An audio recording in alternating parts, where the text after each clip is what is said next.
For many years, the world watched the Middle East with a sense of unease. The central point of this tension was Iran's nuclear program.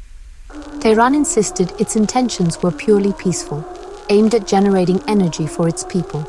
They pointed to their need for electricity and medical isotopes.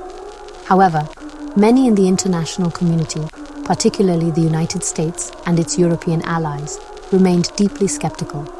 They feared that the same technology used to enrich uranium for power could be used to create the fissile material for a nuclear weapon. This suspicion was not unfounded.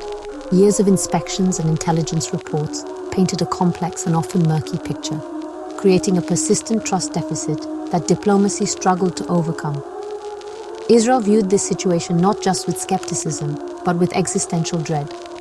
From Jerusalem's perspective, an Iran armed with nuclear weapons was an unacceptable threat to its very survival. Israeli leaders frequently pointed to hostile rhetoric from Tehran, including calls for Israel's destruction, as proof of Iran's malevolent intent. This fear drove decades of Israeli policy, which included covert operations, cyber attacks, and a relentless diplomatic campaign to isolate Iran and dismantle its nuclear infrastructure. The memory of past wars and the feeling of being surrounded by adversaries made the prospect of a nuclear-armed Iran a red line that Israel vowed it would never allow to be crossed, setting the stage for a potential confrontation. The international community's attempts to resolve this issue were fraught with challenges. The 2015 nuclear deal, known as the Joint Comprehensive Plan of Action, or JCPOA, was a landmark achievement in diplomacy. It placed significant restrictions on Iran's nuclear activities in exchange for the lifting of crippling economic sanctions. For a time, it seemed to offer a peaceful path forward. However, the United States' withdrawal from the agreement in 2018 shattered this fragile consensus. Iran, feeling betrayed and squeezed by renewed sanctions, began to ramp up its nuclear program once more, enriching uranium to higher purities and moving ever closer to what experts called breakout capacity, the point at which it could quickly produce a bomb. This slow-motion escalation created a dangerous feedback loop. As Iran advanced its program, Israel's warnings became more urgent and its preparations for military action more overt. The diplomatic track appeared to be failing, with talks stalling and trust eroding completely. By early 2025, intelligence reports suggested that Iran was on the verge of reaching a critical nuclear threshold. The air in the Middle East grew thick with the rhetoric of war. The long-simmering conflict, a defining feature of the region for a generation, was about to enter a new and far more dangerous phase. The world held its breath, wondering not if the storm would break, but when. The breaking point arrived in the pre-dawn hours of a Tuesday in early June 2025. Under the cover of darkness, squadrons of advanced Israeli fighter jets, including the F-35 Adir, embarked on one of the most audacious military operations in their nation's history. They flew complex, clandestine routes, evading radar detection across several countries to reach their targets deep inside Iran. Their mission was precise and perilous: to strike key facilities associated with Iran's nuclear program. The primary targets included the heavily fortified Fordo fuel enrichment plant, built into a mountain, and the Natanz complex, a centerpiece of Iran's uranium enrichment efforts. The world awoke to the seismic news of explosions rocking the Iranian heartland. The decision in Tel Aviv was not made lightly. It was the culmination of years of failed diplomacy and escalating anxiety. The Israeli government, citing what it called irrefutable and time-sensitive intelligence, argued that Iran was mere weeks away from being able to assemble a nuclear device. They claimed that all other options had been exhausted and that inaction was no longer a viable choice. The Prime Minister addressed the nation, framing the operation, codenamed the June Directive, as a defensive act of self-preservation. It was, he stated, a necessary strike to prevent a future catastrophe and to neutralize a threat that aimed to wipe Israel off the map. This justification was aimed as much at the international community as it was at the Israeli public. The strikes themselves were a demonstration of remarkable military capability. Using sophisticated bunker-busting munitions, the Israeli Air Force inflicted significant damage on the targeted sites. The goal was not to destroy Iran's entire nuclear knowledge base, an impossible task, but to set back its progress by several years, buying more time for a diplomatic solution or further action. The operation was designed to be a surgical blow, focused solely on nuclear infrastructure to avoid widespread civilian casualties. Israel knew that a broader attack would almost certainly trigger an uncontrollable all-out war, a scenario that even its powerful military wished to avoid. The precision of the strikes was therefore a critical part of the strategy. For Iran, the attack was a profound shock and a national humiliation. Despite years of investing in air defense systems, the Israeli jets had penetrated their airspace and hit some of their most sensitive and well-protected sites. The immediate aftermath was a mixture of chaos, anger, and defiance. State media initially downplayed the extent of the damage, but satellite imagery quickly revealed the truth to the world. The strikes had crossed a major red line, directly targeting the sovereignty of the Islamic Republic. The question was no longer about Iran's nuclear ambitions. It was about its national pride and its response to a direct act of war from its arch-nemesis. Tehran's answer was not long in coming. It was swift, multi-pronged, and carefully calibrated to send a clear message without spiraling into a full-scale regional conflict. Within 48 hours of the Israeli airstrikes, Iran's Islamic Revolutionary Guard Corps, or IRGC, launched a barrage of ballistic missiles. However, their primary target was not a city in Israel, a move that would have guaranteed a devastating counterattack. Instead, they struck the Al Udeid air base in Qatar, a major hub for United States military operations in the region. This was a strategic masterstroke. It demonstrated Iran's reach and willingness to attack American assets, placing immense pressure on Washington to de-escalate while avoiding a direct hit on Israel itself. Simultaneously, Iran activated its network of proxy forces across the Middle East. From Lebanon, Hezbollah launched a limited volley of rockets toward military targets in northern Israel, forcing civilians into bomb shelters and putting the Israeli military on high alert. In Iraq and Syria, Iran-backed militias used drones to attack United States bases, creating multiple fronts and stretching American and Israeli defenses. From Yemen, the Houthis declared their support and launched long-range drones toward the Red Sea, threatening vital shipping lanes. This coordinated, asymmetric response was designed to show that any attack on Iran would ignite the entire region, turning it into a complex and unwinnable quagmire for its adversaries. The attack on the United States airbase was particularly significant. While early warning systems minimized casualties, the strike caused substantial infrastructure damage and represented a direct challenge to American power in the Gulf. It was a high-stakes gamble by Tehran, intended to drive a wedge between the United States and Israel. The message was clear. If the United States supported or enabled Israeli aggression, its own forces would pay the price. This immediately complicated the strategic calculus for Washington, forcing the White House to balance its ironclad commitment to Israel's security with the urgent need to protect American service members and prevent a wider war that could tank the global economy. These ripple effects were felt far beyond the immediate theater of conflict.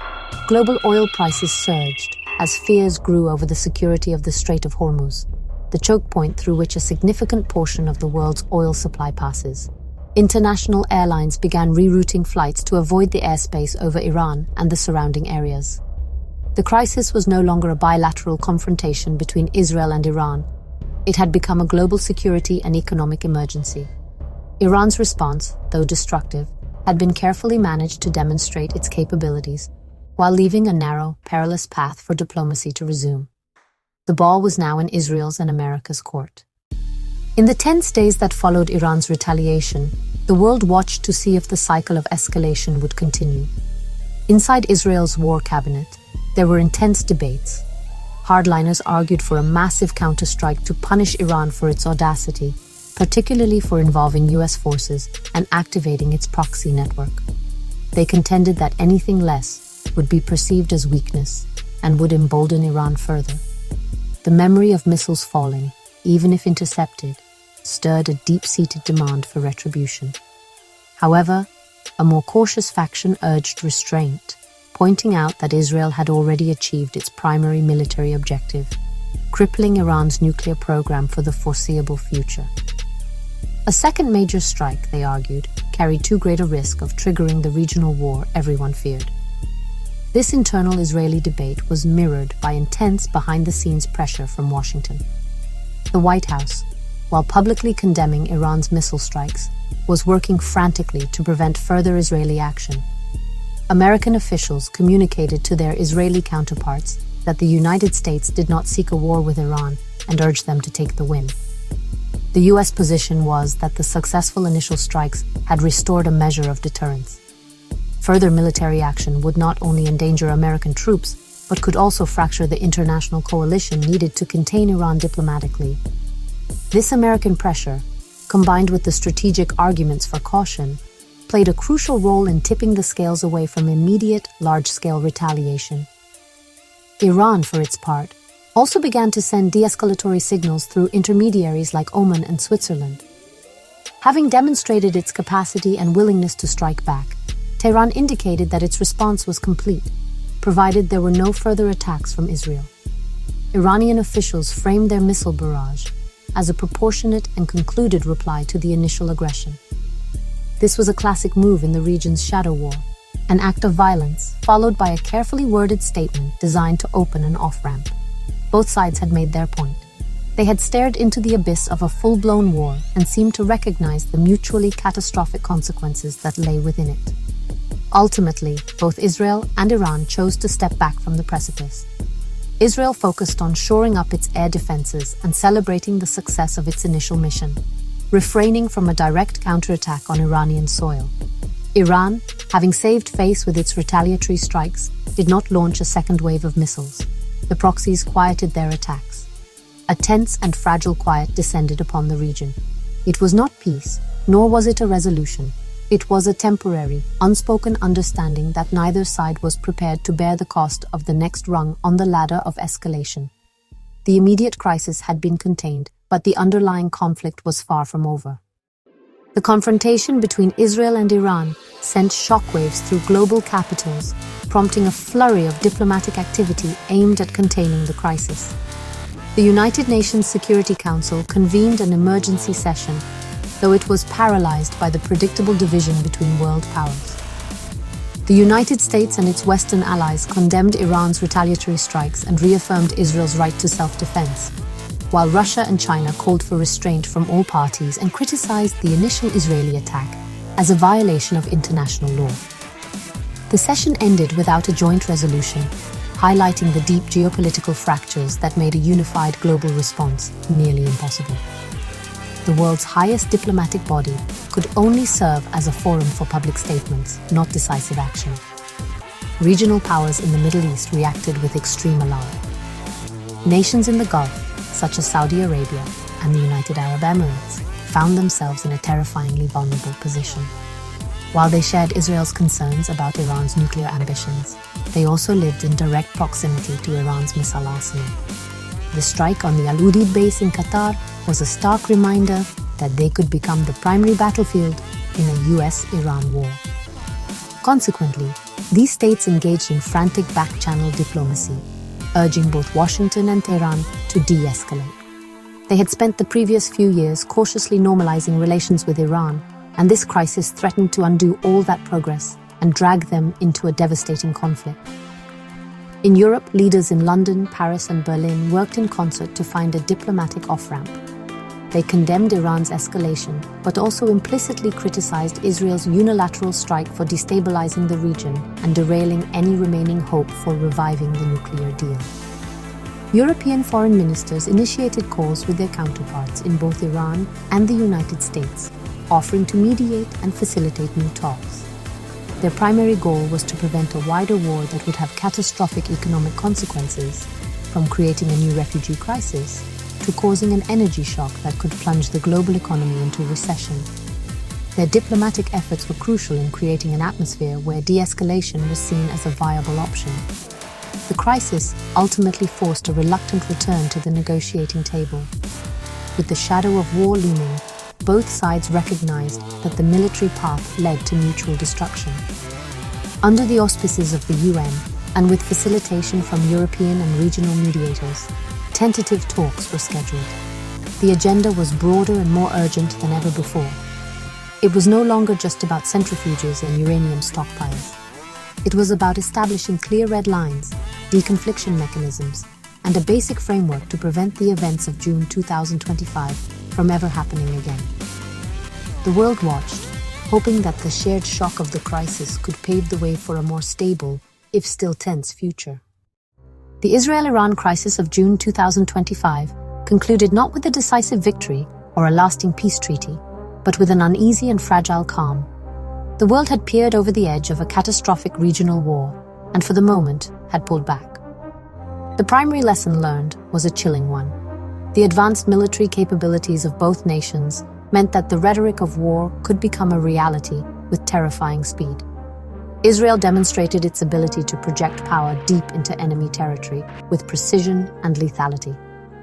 In turn, Iran showcased its own formidable deterrent, a sophisticated arsenal of ballistic missiles and a network of proxies capable of striking its adversaries' interests across the entire Middle East. This display of force served as a sobering check on both sides. For Israel, the crisis underscored that even a successful military strike would not be without a painful cost. The Iranian response, particularly the attack on a US base and the activation of Hezbollah, proved that containment was a complex, multi-front challenge. For Iran, the Israeli raid was a stark reminder of its vulnerability to technologically superior air power and the real risk that its nuclear program could be dismantled by force. This mutual recognition of each other's capacity for destruction created a new, albeit volatile, form of deterrence. It was a balance of terror that kept the peace, but it was a peace built on a foundation of fear, not trust. The crisis also revealed the limits of unilateral action and the indispensable role of diplomacy. While Israel's strike was born of frustration with a stalled diplomatic process, the ensuing chaos quickly forced a global scramble back to the negotiating table. The events proved that there was no purely military solution to the Iranian nuclear question. Any such action would inevitably trigger a wider conflict with incalculable human costs, economic costs, and geopolitical costs. The international community, especially the United States and European powers, was reminded that sustained, patient, and creative diplomacy, however frustrating, remained the only viable path forward to prevent a regional conflagration. In the end, the 2025 crisis resolved nothing fundamental. Iran's nuclear ambitions, though delayed, were not extinguished. Israel's existential security concerns remained as acute as ever. The deep-seated animosity between the two nations continued to smolder. However, the confrontation did redraw the strategic map. It forced a moment of terrifying clarity, demonstrating the high price of escalation and reinforcing the need for communication, even between the bitterest of foes. The uneasy calm that followed was a testament not to a resolution, but to a shared understanding that the alternative was simply too devastating to contemplate. The problem was kicked down the road, but the world had been given a vital, if harrowing, lesson in crisis management.